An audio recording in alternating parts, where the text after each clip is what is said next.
Tenemos ahora la intervención del maestro Leonardo Mora, que también ahora me da mucho gusto saludar y que también es docente de nuestra facultad. Entonces,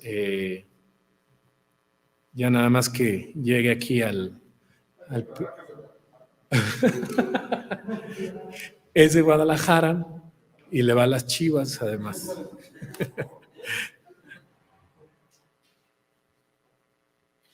¿Te ayudo, Leo? Bienvenido, Leo.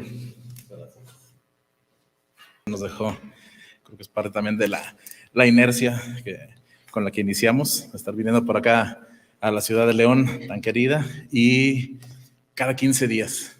Van 20 años de que inició ese recorrido por las carreteras, esos 249 kilómetros que nos separan, y que todavía el día de hoy sigo teniendo el gusto de transitarlo.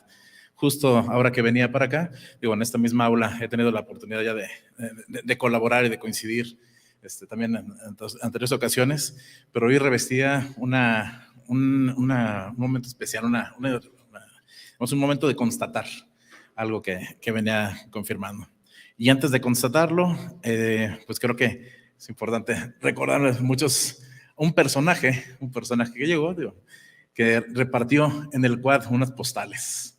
Yo tenía apenas un año de docente en el quad, recién había entrado a algunas áreas técnicas y llegó un personaje que excedía los 2 metros y que también había dije, caramba, y de repente, así es, un hiperbatón. Entonces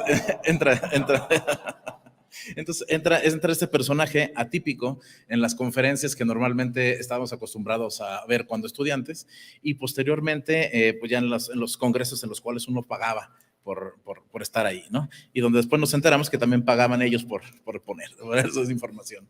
De repente era alguien distinto, no era alguien que presentaba una galería de imágenes. Y sí, hubo galería de imágenes, pero nos explicaba el por qué.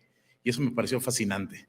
En aquel momento, esta postal, ese aviso, tenía un rótulo atrás que decía diseñador, comunicólogo, publicista, casi como infomercial. ¿Qué tan seguro estás de la eficacia de los mensajes que produces? Y yo, ninguna. Y de repente, no digo en hora y media que habrá durado su presentación, en una hora, creo que en los primeros 45 segundos supe que lo que había estudiado años atrás me habían dejado un hueco tremendo en el entender lo que estaba haciendo. Yo empecé muy joven en esto, les había comentado, lo conocen la generación desde los 12 años en un negocio familiar en las artes gráficas. Estuve estudiando, terminé la carrera a los 20 y a los 23 entro como profesor y es cuando justo empiezo a tener como este contacto y llega el momento de la invitación con ese deseo muy genérico de estudiar una maestría. Era, creo que el deseo que uno pone, ¿no? De primaria, secundaria, prepa, ¿qué sigue de licenciatura? La carrera, ¿no? Y ahí le seguimos. Pues bien, en aquel momento era muy importante el poder hacer para mí una formación adicional a partir de haber escuchado ese detrás de cámaras. Yo era aficionado, sigo siéndolo, a los detrás de cámaras de las películas, en las cuales podemos nosotros ver cómo se construyó ese universo de fantasía. Pero acá no era fantasía, era realidad. Y aparte me veía reflejado. Y recuerdo que Toño ponía por ahí algunos ejemplos de Alka-Seltzer o algo así.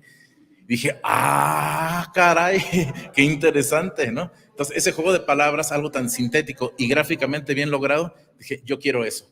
Entonces, sin tener vehículos, sin saber manejar incluso, sin tener dinero, sin tener nada seguro, dije, yo voy.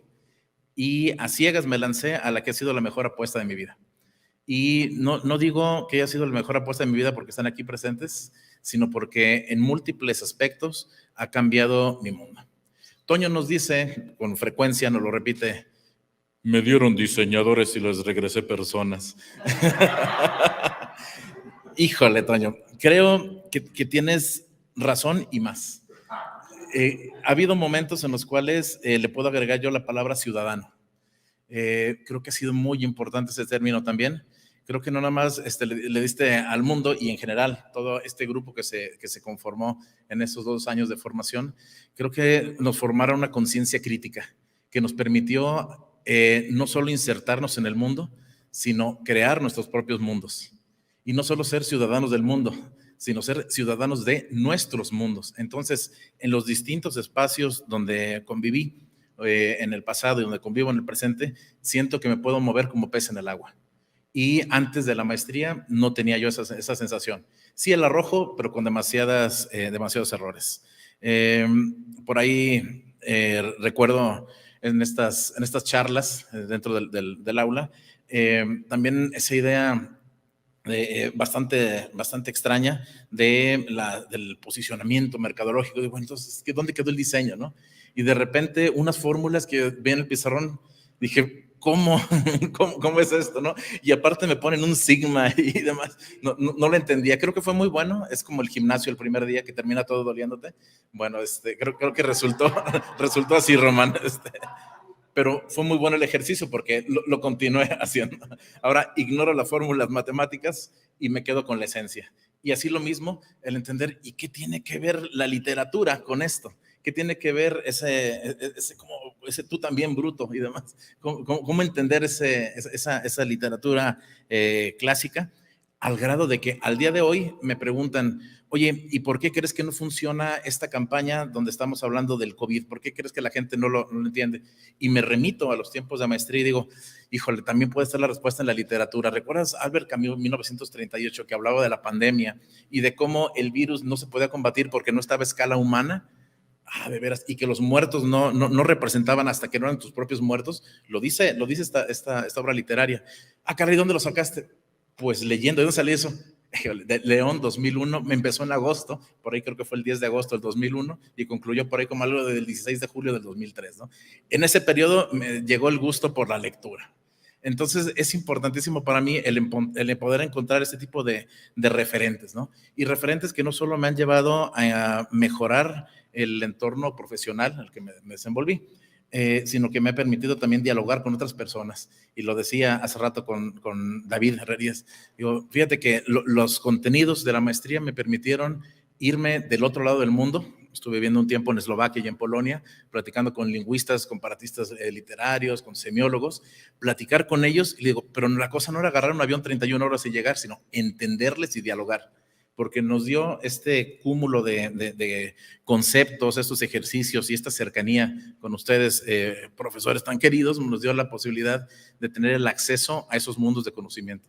Se abrió el mundo hacia las humanidades, hacia la literatura, hacia el pensamiento, pero sobre todo hacia un esquema crítico que está anidado también en el lenguaje. Yo sé que las teorías sobre el lenguaje me dirán bu aquí alrededor, ¿no? Pero de repente el poderle poner palabras a lo que nosotros decíamos nos funciona mucho. En maestría se nos decía que pensamiento expresado es pensamiento logrado. Y con esa idea me quedé algunos años. Y al llegar al doctorado, por ahí leyendo a Wittgenstein, en el Tratado Lógico-Filosófico, hubo una expresión muy bonita, de ahí de 1922, que dice, los límites de mi lenguaje son los límites de mi mundo. Entonces, de repente, sí es cierto, porque en el momento en que este espacio, este lugar me brindó nuevas palabras, me brindó un nuevo lenguaje, un nuevo entendimiento, a partir de ahí el mundo nuevamente fue mío y se amplió. Entonces, bueno, yo recuerdo esta campana en la que llegamos nosotros a tocar, y bueno, creo que fue muy simbólico porque fue como las carreras de caballos, ¿no? Anda y córrele, ¿no?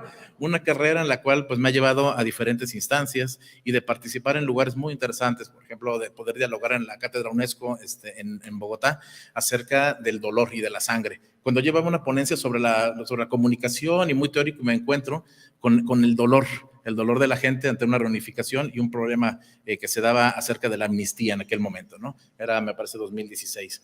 Y en ese momento, en ese Colombia y en esa situación tan distinta a lo que iba a dialogar, de repente fue volver al origen, inventio, locutio, dispositio, actio, al entender al auditorio, todos esos conceptos que se convierten ya en una forma de decidir entender. Y de ese momento que pudo haber sido bastante duro, de no haberle podido sacar provecho a ese evento por entrar en una lógica y en unos tópicos que no eran los que yo estaba preparado, de repente el adaptarme al pensamiento y entender lo que ellos estaban hablando, me permitió también poder dialogar nuevamente y entender cómo la estética es el punto de entrada para la atención del otro. Decía, ahí está. Entonces hablamos de locutio, hablamos de esto y pudimos encontrarle, sin decir yo locutio, sin decir todo eso, pero entendiendo. Entonces se activó como esa forma de entenderlo. lo mismo platicando, por ejemplo, con el traductor de Guimarães Rosa, de Rulfo, y de Octavio Paz, sobre todo estudioso de Octavio Paz, al eslovaco, un filósofo, Ladislav Franek, que fue mi tutor allá. Él hace literatura comparada. Y platicando en una forma muy coloquial, como suelen ser las cátedras allá, me decía, yo lo que hago para traducir del español, de algo que escribe un cubano, que escribe un mexicano, que escribe un brasileño, para poderlo llevar, bueno, el portugués y otros idiomas que traduce, pero en particular del español al eslovaco, una lengua muy difícil, con demasiadas variables. Dice, yo lo que tengo que hacer no es una traducción literal, sino entender cómo se sienten las palabras, entender el ritmo, la musicalidad, y a partir de ese entendimiento, como lo sentí, como lo percibí, es llevarlo ahora al idioma que me es natural. Dije, eso hace el diseño. Y de repente, con alguien hablando en estos temas de literatura comparada sobre traducciones al eslovaco, al tener este marco común o esta estructura, realmente pude entenderlo y decir, eso hacemos en el diseño, entender la musicalidad, el ritmo, además, dicho de manera metafórica, poder entender lo que la persona siente para después trasladarlo. Aquello que nos decían, el enunciado lingüístico, el enunciado visual, de repente lo pude vivir. Entonces, yo lo que agradezco en este proceso y este grupo de amigos, que ya la foto ha sido muy proyectada por acá, es precisamente el haber dado cobijo a ese espacio. Y obviamente en ese espacio, en ese cobijo también llega, pues obviamente el tema de la amistad y la cercanía, que creo que es lo que facilita todo esto. Hablando de la amistad, pues creo que no podemos dejar de recordar a un amigo que aquí tantas veces dijimos, hay que vernos, y cuando nos pudimos ver, ya no está. Así que bueno, un recuerdo y un cariño tremendo a José Manuel Escalera, o Juan Manuel Escalante, cuando lo vea Marta, que vea este video y nos diga, siempre le cambiaba el nombre. José Manuel, un amigo muy querido, a quien creo que conviene recordar. Ya en cuestiones prácticas, digamos, es la parte de las impresiones sobre la maestría, pero ya en cuestiones prácticas, creo que la incidencia de la retórica y la incidencia de esos contenidos en la práctica profesional, lo primero que ayuda es realmente a tomar una mejor posición dentro de las estructuras de trabajo. Yo no venía de la academia se fue dando poco a poco, se fue dando de manera paulatina, y yo venía directamente desde la práctica profesional, una agencia en la cual facturaba de manera normal, y de repente al poder insertar no solo los conceptos, sino ahora al poder pensar de manera estratégica, pude facturar 10 veces más. Dice un amigo que la parte más sensible del cuerpo humano es la cartera, y lo comprobé. Ganar 10 veces más fue maravilloso. Entonces, de repente, de estar trabajando proyectos normales,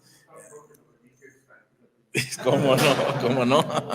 Entonces, en lugar de estar levantando esos pedidos, que es algo que mucho comentamos con los alumnos, de repente ya me veía yo sentado en algunas mesas de logística con equipos por ejemplo, de 4 gobernadores en diferentes gestiones, de poder estar en corporativos como Gatorade dentro de una agencia para poder planear campañas y ejecutarlas desde los mismos modelos, pero obviamente sin decir el modelo, pero sí en esa dirección de arte y en ese tipo de trabajos poderlo llevar a cabo. Incluso uno de los proyectos que ya platiqué aquí en su momento para Gatorade, en el 2005, me dio mucho gusto que al estar presentando esto en la Universidad de Palermo, donde estuvimos por ahí Brenda, otra amiga, su servidor, estuvimos presentando precisamente los frutos de la maestría.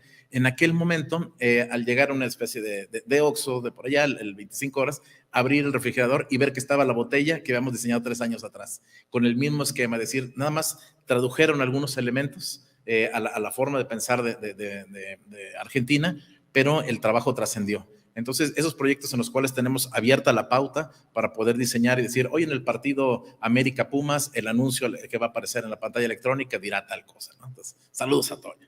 Entonces, en ese sentido, el tener la cartera abierta y tener el acceso a entidades donde de repente se tiene todo el poder para poder hacer lo que uno quiera, de repente es un compromiso muy importante. Entonces, nuevamente esta estructura me permitió poder dar cabal respuesta y sobre todo no meter las patas, es decir, no regarla, ¿no? Porque era demasiada la expectativa que se generaba alrededor. Entonces se fue enriqueciendo a la práctica. Paulatinamente, esta misma forma de pensar que se fue anidando a lo largo de los 2 años de la maestría, la fui continuando, pero ya por ese ejercicio, digamos, indisciplinado de la construcción de la tesis. Obviamente me tardé 5 años en presentarla, lo cual no recomiendo a mis alumnos, pero en ese proceso me fui llenando de muchísimos referentes y me daba cuenta de que no todos los caminos llevaban a Roma ni a Perelman, pero sí nos llevaban a una serie de reflexiones que tenían un hilo conductor, un hilo común, que a la hora de entender esto, cualquier referente gráfico o cualquier elemento pudiera llevarnos hacia el trabajo de explicación y de la comunicación. Entonces, cualquier material, cualquier referencia, cualquier metáfora era susceptible para transportar el pensamiento. Bastaba ordenarlo y también estaban las herramientas para ello. Entonces, empezó a construirse poco a poco esa vertiente académica, esa vertiente del análisis y del entendimiento de lo que ya estaba construyendo poco a poco. Entonces, descubrí precisamente el valor de lo visto y que no fueron conocimientos especializantes, sino una estructura para modificar la visión del mundo.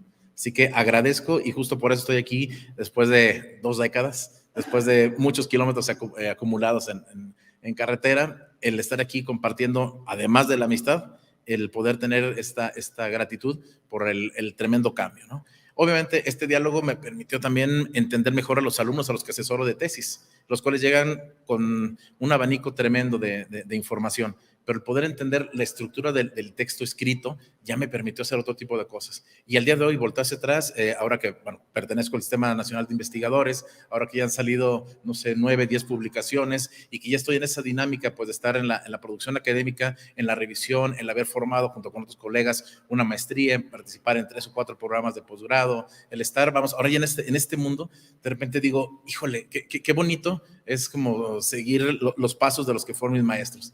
Y recuerdo, lo constato el día de hoy, una frase que dice que el alumno supera al maestro, y no saben qué gusto me da que en este caso no se da, porque los maestros están 30 pasos adelante y cuando ya decía, bueno, de los 30 llevo 5, ahorita llego y ya son 50. Escucho en lo que están cada uno, Toño nos comparte infografías, Román nos platica en lo que digo, qué bueno que estos maestros se vuelven ya clásicos en el sentido de que se vuelven imperecederos.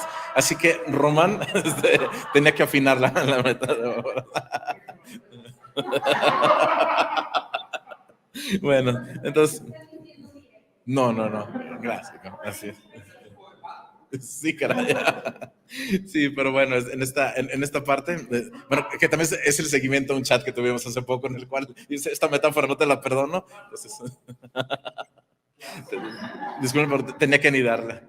Y bueno, pues ahora ya viene como esa parte académica donde, bueno, lo que les presento es que la pregunta que me ha regido los últimos años ha sido precisamente cómo y de qué manera podemos nosotros incidir en la formación del diseñador, en esa estructuración, ese pensamiento crítico, o lo pudiera decir ya entre líneas, cómo replicar el fenómeno que se dio en este periodo de la maestría. Creo que es el sentimiento más importante, el cómo hacer un trabajo tan valioso, tan importante como el que yo recibí. Entonces, a partir de aquí, bueno, la pregunta, pues obviamente de cómo y en qué aspectos debe cambiar el diseño y la formación del diseñador, pero ahora yo digo desde la mirada o desde la perspectiva de las humanidades, que es en donde estudié doctorado.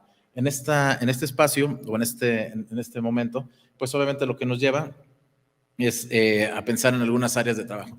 Parece que no está funcionando aquí el apuntador, no se me pueden ayudar nada más a cambiarla. Sí.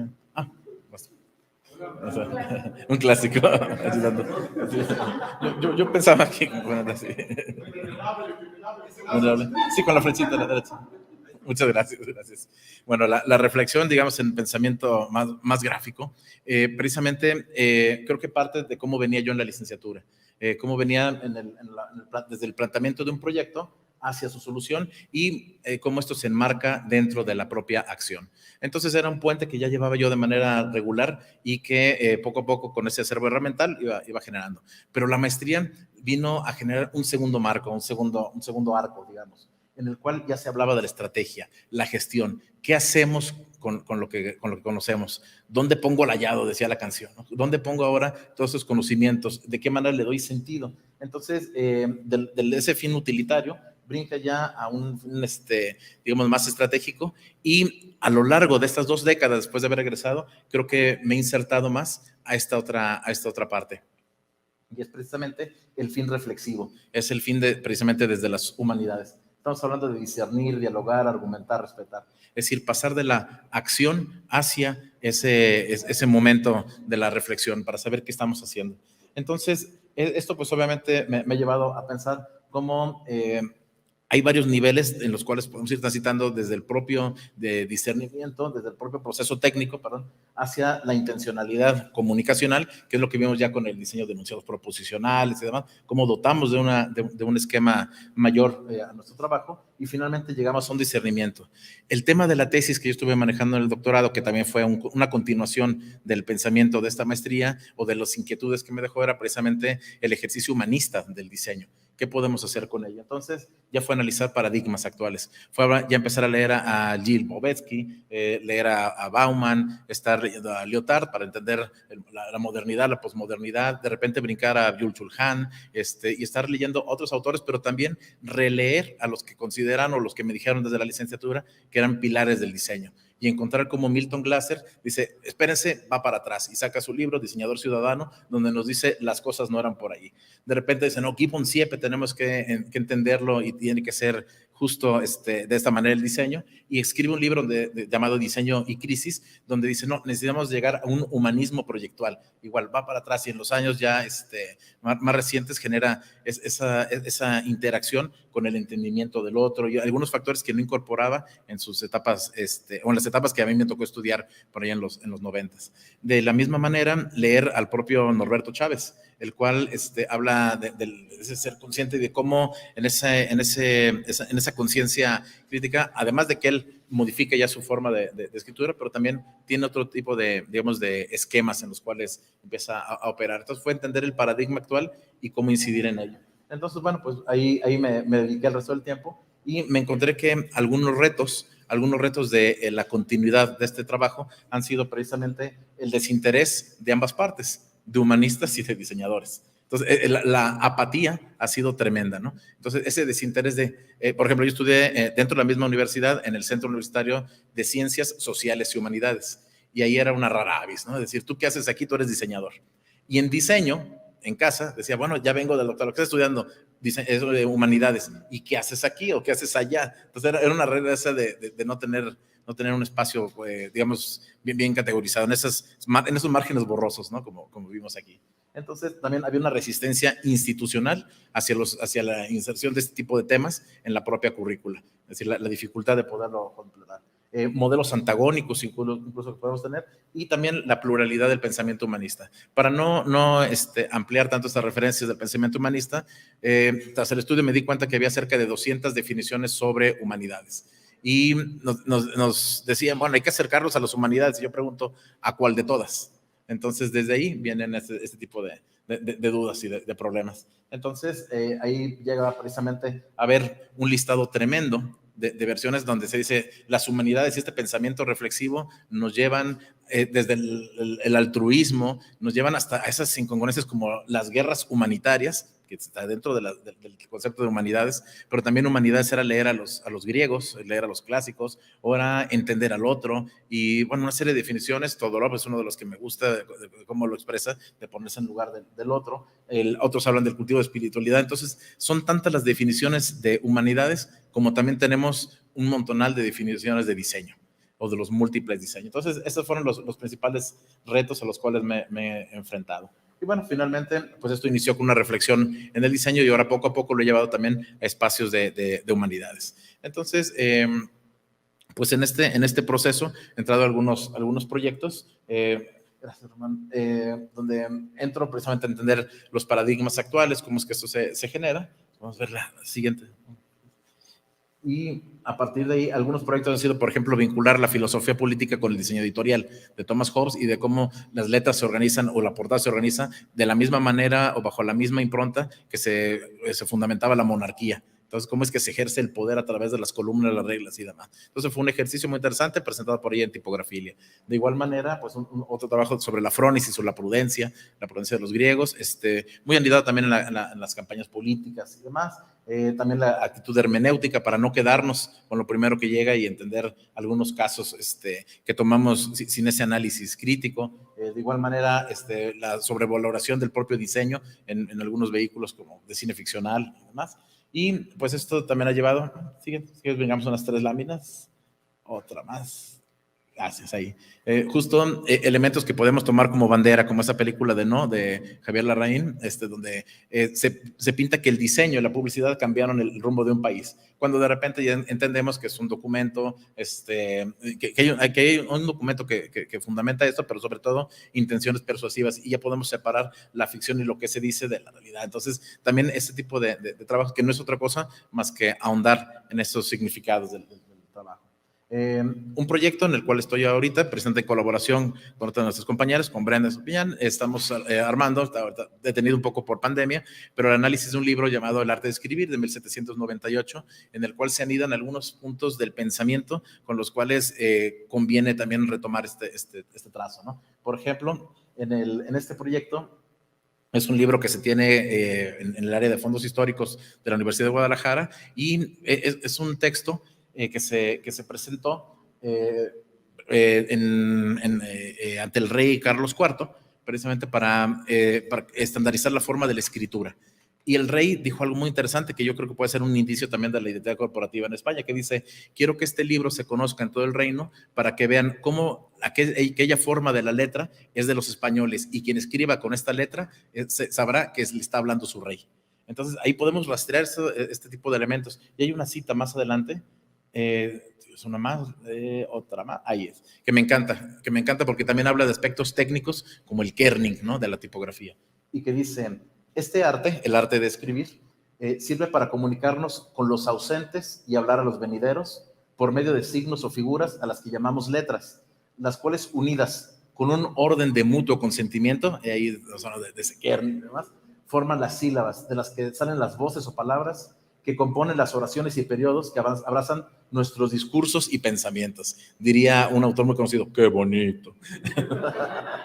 Estos pues se los hacemos dice, estos pues se los hacemos saber a los ausentes, o lo dejamos a la memoria de los venideros, trasladándolos al papel u otra materia con la pluma u otro instrumento por medio de las reglas del arte de escribir, que, como vamos a ver, esta es una de las artes liberales. Yo agregaría a este pensamiento de 1798, gracias a todos los profesores, a todos los amigos y a todos los que hicieron posible este posgrado, porque creo que lograron algo como esto que está relatado, para poder dejar algo a los venideros, para poder platicar, incluso ahora con estas líderes de distancia, sobre las ideas, trasladar nuestro pensamiento, nuestros discursos, nuestras ideas, de poder entender cómo la forma de la letra puede unir países o unir espacios. Me tocó, por ejemplo, estar en Eslovaquia, a cuatro cuadras de donde se desarrolló el cirílico, ¿no?, con Cirilo y San Metodio, Constantino, de hecho la universidad a la que fue Constantino, el filósofo, y ahí entender cómo nadie quería a los eslovacos en esa frontera. Estaban en el borde del Imperio Romano, nadie los quiso, los otomanos tampoco, toda la Bohemia tampoco después fue interesante, en el Imperio Austrohúngaro estaban en el medio, pero no les interesaban, y hasta 1993 pudieron tener su propia nación, ¿no? Pero en ese espíritu, a los inicios nada los unía, pero por ahí hubo un encargo de unificar todas las lenguas para poderse conformar como tal. Y San Cirilo, Constantino, el filósofo, ahí en la ciudad de Nitra, creó precisamente las bases de lo que sería el cirílico. El poder encontrar esas poblaciones una lengua en común y una grafía en común permitió que se unieran de tal manera que se crearon esas culturas eslavas.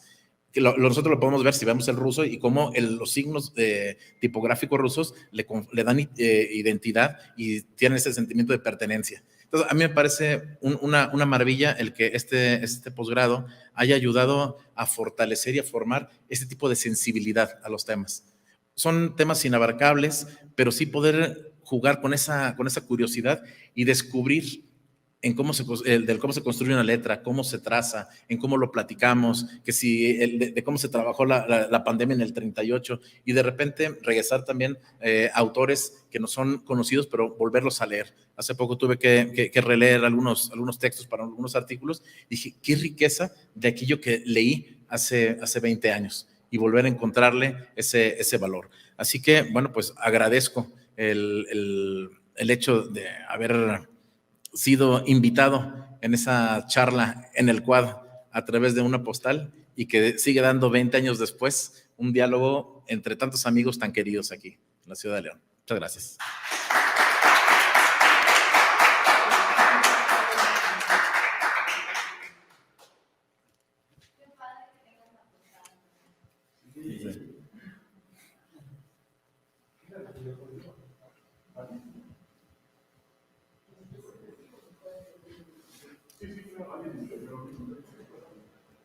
Pues muchas gracias, Leo. Abrimos un espacio para preguntas, comentarios. Una pregunta de Alejandro Tapia. Leo, eres entonces un ejemplo del ciudadano nuevo que la maestría quería formar. Platícanos cómo has abordado la pandemia desde la retórica en tu trabajo personal, profesional o académico. Lo primero fue sobre los propios medios, ¿no? Sobre el elocutio. Creo que eso fue lo primero, porque había que adaptar las formas a la idea. Es decir, había elementos muy claros que teníamos que seguir transmitiendo, pero la forma ya no iba a ser la misma. Tenía que mutar. El hecho de entrar en este sistema ahora de las videollamadas, entrar en el esquema de aparecer a cuadro, de quitar todas las distracciones, generó un nuevo paradigma, sobre todo de lo que habla George Ulhan de las no cosas, ¿no? Ahora cómo le damos valor a las cosas que no existen, ¿no? Pero también recordar el poder de los rituales y de cómo hay elementos cíclicos y elementos de trabajo que nos llevan a nosotros a anidar el pensamiento. Entonces, ¿qué he hecho actualmente? Es lo mismo en modos distintos, es decir, el discurso es el mismo, las necesidades son las mismas, los hallazgos de esos 20 años permanecen, pero ahora la forma es la que se tiene que adaptar. Entonces, sí, en ese modelo híbrido, en esos nuevos estudiantes de licenciatura, de maestría, los cuales están en un tercer semestre y apenas están conociendo el campus, con ellos el poder tener esa cercanía y poder platicar un poco más acerca de esto. También ha habido un cambio sobre el entendimiento de que nosotros partimos y nacimos, digamos, nosotros nos formamos bajo el paradigma de un mundo impreso, un mundo en el cual el soporte o la meta era tenerlo en los medios masivos y era tenerlo en papel. Y ahora nadie quiere tocar el papel. Esta postal es, no, gracias, mejor mándamelo por WhatsApp, ¿no? Es decir, ahorita ya vivimos en esa virtualidad y no solo por la comodidad, sino ahora que se han anidado estas restricciones de no poder tocar los espacios. Yo inicié profesionalmente en el montaje de stands y diseño de exposiciones, armando eventos y congresos, y una buena parte fue organizar, pues obviamente, conciertos y un montón de cosas. Ahora son espacios ya casi en desuso. Entonces, también ha implicado cómo trasladar este fenómeno de comunicación a entender lo que subyace en todo ello. Entender cómo subyace la necesidad de alguien que con un espíritu crítico pueda entender la situación, entender al auditorio y ver de qué manera hacerlo. Entonces, desafortunadamente creo que no hay novedad en la respuesta. Creo que es exactamente lo mismo que vimos del primer día, ¿no? Estudiar el auditorio, ver los caminos, de ahí el valor que esto tiene, ¿no? Entonces, justo el trabajo en la pandemia, lo que ha modificado son las formas. Obviamente también la disposición, el orden en el que se presentan.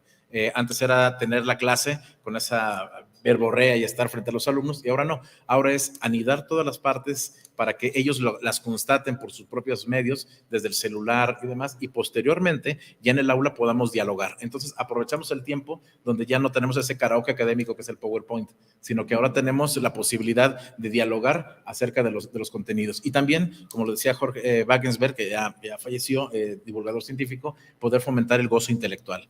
Wagensberg nos decía, cuando creó la Cosmocaixa, y que incluso ayudó en la conformación del Museo de Ciencias Ambientales que se está construyendo en la ciudad de Guadalajara, Wagensberg nos decía del gozo intelectual, que se divide en dos partes, y justo creo que esto ha venido mucho en la pandemia. La primera parte del gozo intelectual es cuando la persona, cuando el estudiante, cuando el alumno descubre por sí mismo algo, cuando lo construye. Es decir, dejar nosotros las piezas aisladas para que tenga el gusto de descubrir algo y no tomar algo ya digerido.